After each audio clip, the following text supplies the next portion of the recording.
पावा बड़ अधिकार दक्षिण अति अभिमान हृदय तावलावा अति अभिमान हृदय तावलावा अति अभिमान। आचार्य सुखदेव जी महाराज कहते हैं कि राजन जो छोटे बन करके रह रहे हैं उनको कभी कष्ट नहीं होता, और जो बड़े बन करके रहना शुरू कर देते हैं उनके घर अंदर अभिमान आ जाता है। जब तक आप छोटे थे तब तक आपके ऊपर ब्राह्मणों की कृपा थी, लेकिन जब आपके मन में घमंड आ गया कि मैं राजा और मेरी समीप मुनि ने सेवा नहीं की, तब आपके मन में घमंड आया और आपने मरा हुआ सर्प लपेट दिया उनके गले में। दक्ष को हर प्रकार से लायक समझा तो विधाता ब्रह्मा ने उनको प्रजापतियों का नायक बना दिया, और जब प्रजापतियों का नायक बना दिया तो महाराज उनके मन में अभिमान हो गया, और मन में विचार किया कि अब एक गोष्ठी करके प्रेम पूर्वक एक भोज करें, भंडारा करें, कोई जन्मा जन्मा ही प्रभुता पाई जाए मन नहीं। तो महाराज एक गोष्ठी बनाई और उस गोष्ठी में सबको बुलाया और सबको आमंत्रित किया, कहा कि हम एक यज्ञ करना चाहते हैं। सारे मुनियों को, सारे महात्माओं को, सारे देवताओं को बुला करके और प्रेम पूर्वक भगवान की ऐसी कृपा हुई कि सबको उन्होंने यज्ञ में निमंत्रण दिया, परंतु भगवान भोलेनाथ को न्योता नहीं दिया। शंकर जगत बंधु जगदीशा, जो जगत के ईसा हैं उसको उनको उन्होंने न्योता ही नहीं दिया।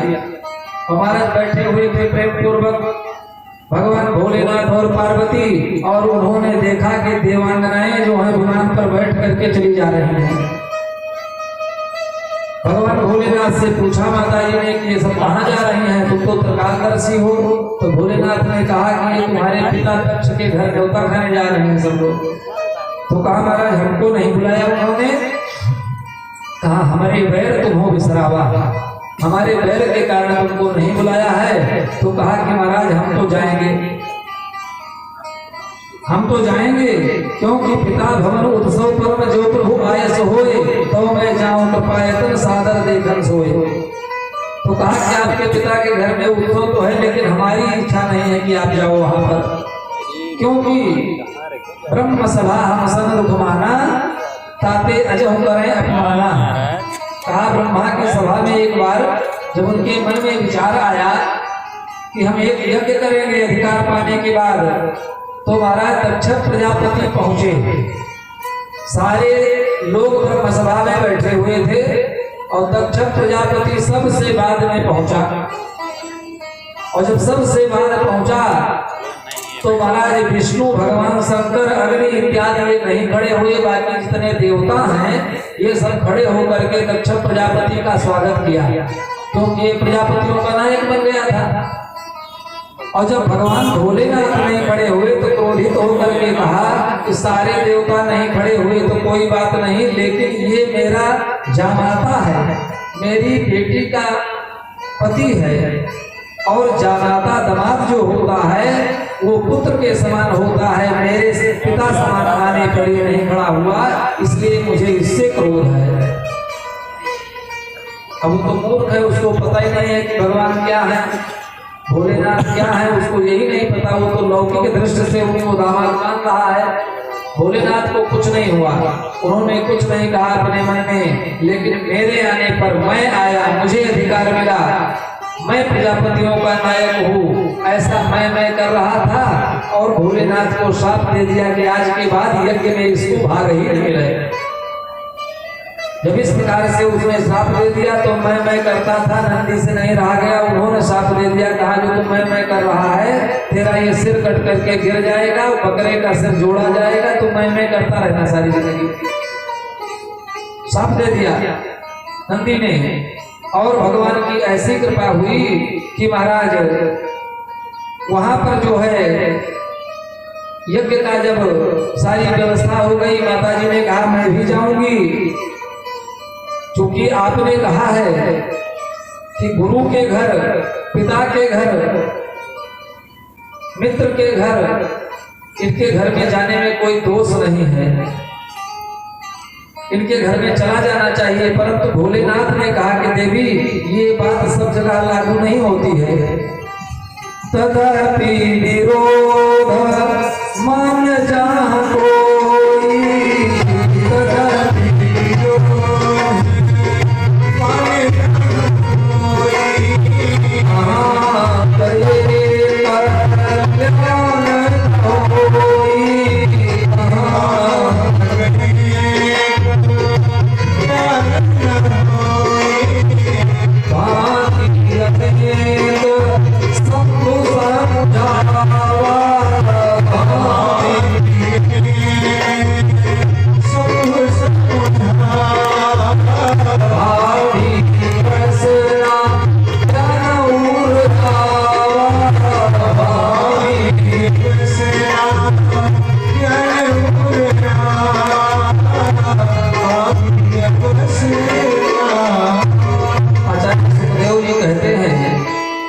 आचार्य सुखदेव जी ने राम जी के सदाचार को ही श्रीमद् भागवत महापुराण में कहा है, केवल इस बात को बताने के लिए कि राम जी ने जो किया है उसको करना चाहिए और कृष्ण भगवान ने जो कहा है उसको करना चाहिए।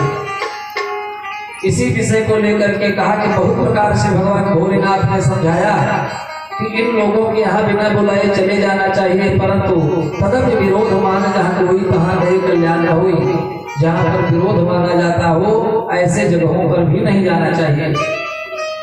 लेकिन भाभी की बहुत तपस्या थी, भगवती मानी नहीं और भोलेनाथ ने व्यवस्था करके उनको भेज दिया, कहा अगर तुमको जाना है तो चली जाओ।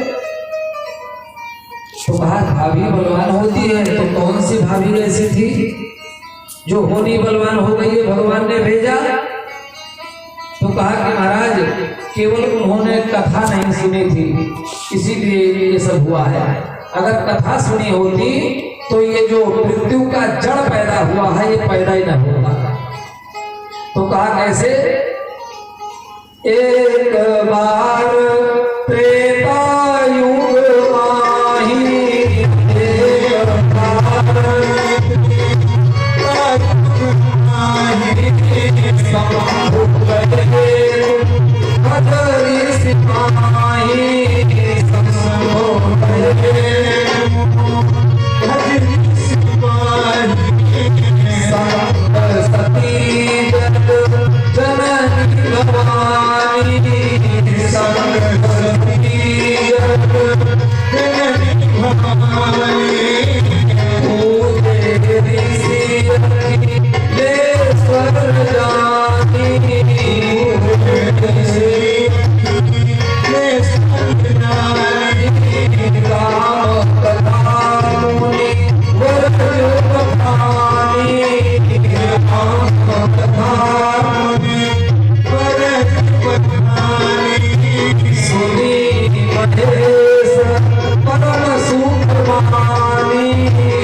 अब मन में विचार कीजिए कि भगवान राम की कथा रच महेश मानस महारागा अवसर पाए उमा संभागा।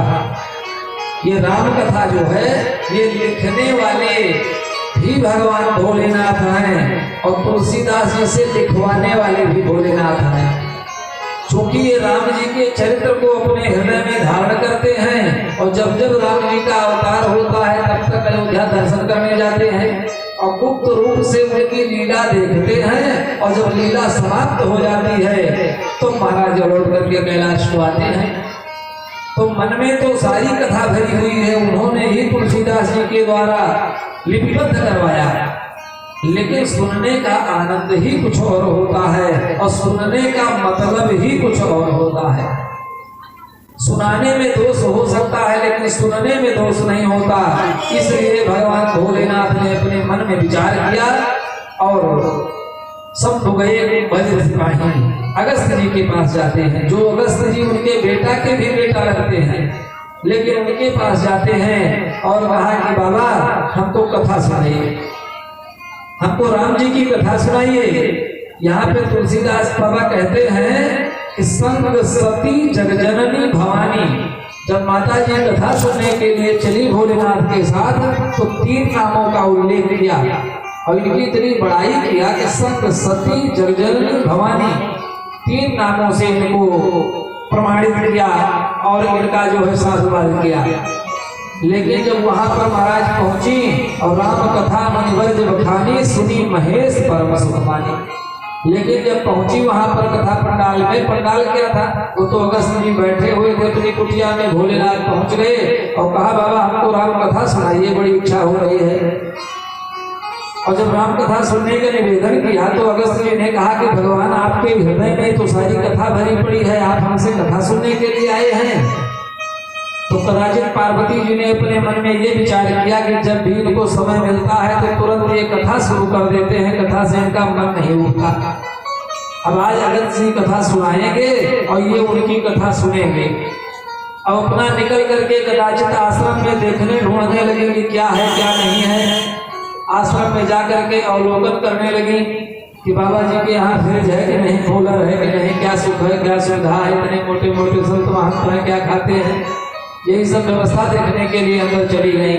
और इधर महाराज राम कथा मणिवर्ज बखानी, भगवान की कथा इधर प्रारंभ हो गई। और जब कथा प्रारंभ हो गई तो भगवान भोलेनाथ ने अकेले बैठ करके प्रेम पूर्वक कथा सुना। और महाराज कहा तो सुनत रघुपति गुण गाथा, कछु दिन कहाँ रहे गिरिनाथा। बहुत समय तक वहां पर रहे कि अभी भी पार्वती आ जाए थोड़ी ही कथा सुने, 1 घड़ी आधियों में पुनियाद। लेकिन ये अपना स्वच्छंदता से विचरण करती रही कि बाबा अभी जब तक कथा सुन रहे हैं तब तक इधर उधर थोड़ा फर्क ले लें, घूम रही थी। और जब भगवान की कृपा हुई और भगवान ने अपने मन में विचार किया, भोलेनाथ ने कहा कि बाबा अब हम चलेंगे अपने घर को, कैलाश को। घर तो है नहीं है, भीख मांग भोग खाए हैं। तो कहा कैलाश को चलेंगे। तो कहा ठीक है महाराज चलिए, यथा कदा आते रहिएगा।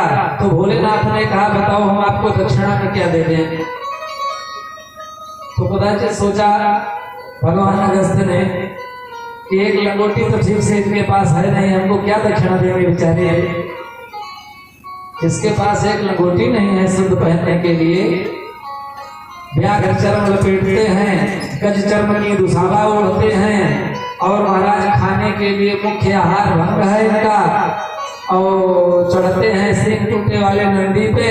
तो ऐसी स्थिति विकट तो हमने किसी गरीब की नहीं देखी, भोलेनाथ से क्या मांगे। और मानो अपने मन में विचार कर रहे हैं कि ये भूत भावक भोलेनाथ जो है ये महाराज इतने बड़े दानी हैं कि अगर देने पे आ जाए तो भी कहीं हमको त्रिलोकी का राज्य न दे दें, और अगर दे दिए तो मेरी संतता खराब हो जाएगी, मैं कहाँ राजा बनता फिरूंगा। इसलिए हाथ जोड़ दिया, कहा भगवान हमको कुछ नहीं चाहिए आपसे। तो कहा नहीं, कथा अगर सुने और कथा की दक्षिणा नहीं दिया तो कथा का ज्ञान दृढ़ नहीं रहता है, उस कथा का मुझे कोई लाभ नहीं होगा अगर आपको हमने दक्षिणा न दिया। तो जब इस प्रकार से कहा कि महाराज लाभ नहीं होगा तो राम कथा से लाभ न हो ये भी अपवाद का कारण बन जाएगा, तो लाभ तो आपको मिलना चाहिए, तो क्या दे दें आपको। तो यहाँ पे महाराज ऋषि पहुंची हरि भगत सुहाई, कहा कि भोलेनाथ एक बात बताइए कि राम जी आपको इतने प्रिय हैं और राम जी को आप इतने प्रिय हैं। सेतुबंध में जब भगवान राम ने लंका पर विजय करने के लिए भगवान भोलेनाथ की मूर्ति स्थापित करी तो उसका नाम रामेश्वर रखा, रामेश्वर नाम रखा। तो हनुमान जी ने पूछा कि महाराज कहो नाम कर अर्थ बखानी, रामेश्वर क्यों आपने रखा इसका नाम, इस मूर्ति का नाम, शिवलिंग का नाम। तो महाराज राम जी कहते हैं कि राम के जो ईश्वर है वही रामेश्वर है, जो राम के ईश्वर हैं वही तो रामेश्वर के नाम से जाने जाते हैं, और राम के ईश्वर सदाशिव हैं। और पार्वती जी ने पूछा कि महाराज ये आपका रामेश्वर नाम कैसे पड़ा। तो कहा जिनके राम ईश्वर हैं वही रामेश्वर हैं। इस प्रकार से भोलेनाथ ने राम जी के विषय को कहा और राम जी ने भोलेनाथ के विषय को कहा। तो कहा भगवान इतना प्रेम आप लोगों में है, कैसी भक्ति आप उनकी करते हैं, कितने प्रिय हैं राम जी आपको, या राम जी के आप इतने प्रिय कैसे हैं, कृपा करके बताइए। तो यहाँ पे भोलेनाथ कहते हैं कहीं शंभु अधिकारी पाई। भगवान ने सोचा कि बड़ी गूढ़ बात कर रहे हैं, भगवान के प्रेम के विषय को, प्रेम प्रसंग को जानना चाहते हैं, तो महाराज अपने मन में विचार करके और उनको जो है बताया भगवान की भक्ति करना। कहा जो भगवान की भक्ति किस प्रकार से करते हैं, इस प्रकार का मतलब कि कार्य सारे संसार का करें, लेकिन नाम न भूलें, काम करते रहें, नाम जपते रहें। उनके ऊपर भगवान कृपा करते हैं और भगवान से जब नाता जोड़ दिया जाता है तो फिर भगवान सब कुछ करने में समर्थ है। राम कहने